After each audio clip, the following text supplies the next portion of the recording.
And so I thought, I wonder if I could turn my garden into a business. So my first thought was to sell things from my garden. I started a business called Rooted Garden Goods. And I was talking to a friend about how to set up the business. And she said, Nicole, I don't want to buy your lettuce.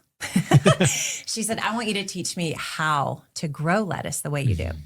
And that was my light bulb moment. And so I thought, oh, I'll teach people. I'll be a consultant. And so in 2015, I founded Rooted Garden, sent an email to all my Gmail contacts. And I said, I love two things about my city, the people and the gardens, and my new business brings those things together. So I would go into backyards, like come into yours. I don't need to come to yours because I think you have a farm, but someone who has a smaller You're welcome yard, to come over anytime. And someone who isn't actually good at this. And I would design a garden and then install, we just do raised beds. And so it was kind of like they could snap their finger, they could leave for work in the morning, come home to a garden in the afternoon. And I grew that to $100,000 in the first year. wow.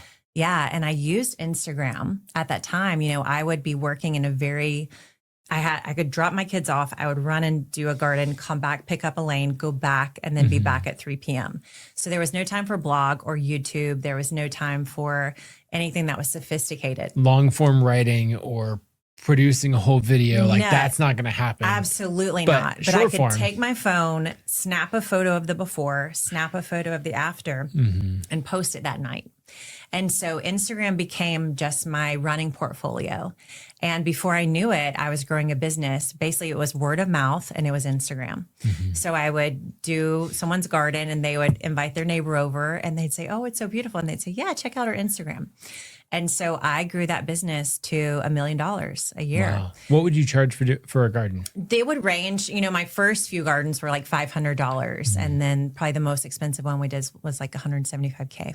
Oh, wow. Okay. That's a serious garden. Yeah, that's a serious garden. Exactly. That was probably like 16 or 20 beds. Okay. So wide range, like I would say the average is 10 to 15K. So we're talking fancy gardens. Yep. These are for people who are in, you know, more expensive homes and really wanted the garden. I would say I created kind of a unique niche for myself where I created these gardens that were really beautiful and were like the centerpiece of the yard. Yep. And everybody wanted one. Oh, yeah. So I used Instagram to promote it.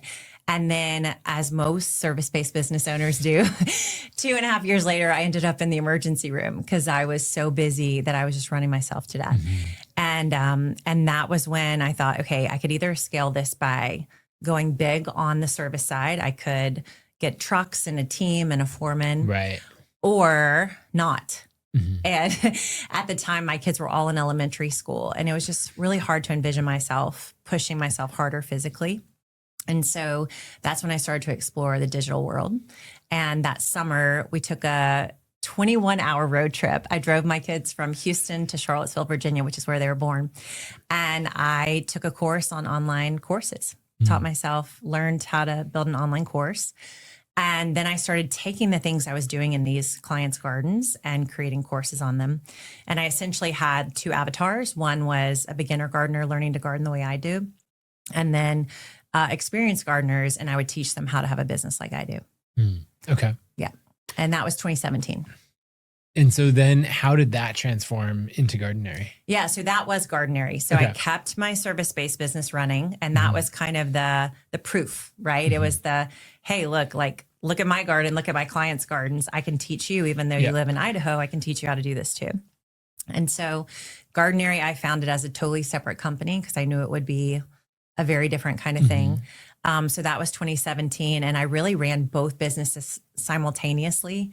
And you can kind of see that in the revenue numbers. You know, what do they say? Like, it's pretty hard to kick two balls, right? It's like much easier to kick one ball to the goal. And so I wasn't necessarily hitting the goal with either, but I did in 2021, both of those companies hit $1 million. Okay. Wow. So I essentially had a team running that service-based business.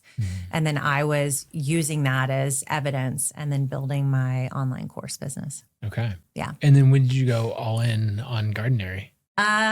Unfortunately, I was kind of forced. So I started in Houston, Texas, and my husband's that PhD chemist. So first we moved to Chicago. So I was owning it from afar there. And then we moved to Nashville. And so I had other people essentially they were employees, but they were the consultants. They were the client facing. Running the business. And through a number of unfortunate events, several of those employees kind of quit and started competitive businesses. And so I survived one or two of those. And then when the third one hit, I was like, I think this is a sign. I need to let this go. And so I let it go and moved on to just doing online. I still do physical installs where now I'm in Nashville, Tennessee, and I do them mostly as promotional efforts and just, again, a way to like stay current and aware of what the market